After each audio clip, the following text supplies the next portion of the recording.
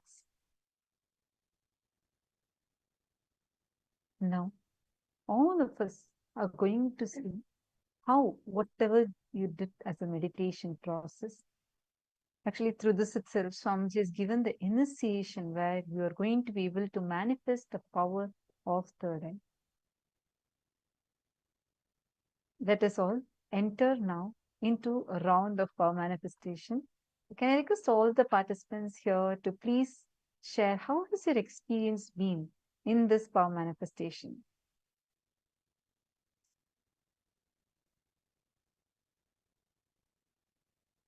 Sorry, how has your experience been during this meditation process? Can I request all of you to please share? Take a moment and please post here. This entire meditation process, if you have, even if you have manifested before, right now, what Swamiji has gifted, this meditation process is so powerful. It will literally awaken you, awaken your peak possibility. You will see, every time you do this, it detoxes your system, it will help you in manifesting the power. It's a very, very unique and a very powerful meditation process. Now, all of you that are here, each one of you can manifest this power. You'll be able to sit right now and manifest this power of being able to see through the third eye. I'm going to request all the participants here for you to experience this, for you to experientially understand this. I request each of you to bring an eye band with you. Please bring an eye band and please settle down. Now, all of us are going to be manifesting this very power. And listen very carefully. Throughout the program, there are so many different powers that we're going to be manifesting. But the undercurrent is going to be the Shakti Pada. Now Swamiji awakens, given us all experientially that Shakti Pada, that space of Shakti Pada inside us. You can simply experience that space connecting to Swamiji and manifesting it. Please take a few minutes. I request each of you to connect to Swamiji and please blindfold yourselves completely. Please take an opaque cloth. Cover your eyes with them. Then request all of you to please cover your eyes. See, this third eye, the power of third eye, first starts with seeing through the third eye. It means being able to see with your eyes closed. And then, as you start manifesting it, you will see the same power. It will branch out into various different expressions. Like, for example, being able to see through an obstacle, being able to see through the wall, and so on. So, all of you will be able to experientially understand this right now. I'm going to request all of you to blindfold yourself. I see Maranak Majumdar has side her eyes. How do others?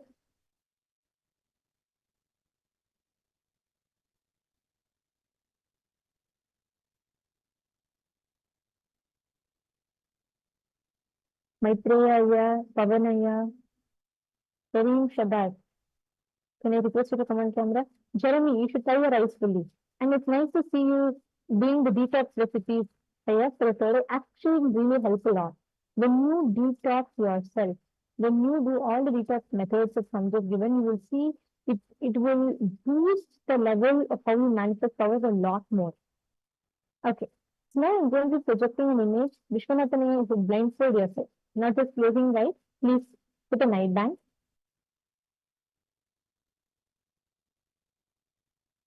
Okay. Now I'm going to be projecting an image for all of you. Connect with Swamiji. Chant the Mahavakya. And identify what is the exact image that is projected in front of you. Start with describing the colors, describing the shape, describing the size. Describe all the details that you see. Paramashivoham. Om Nityananda Paramashivoham.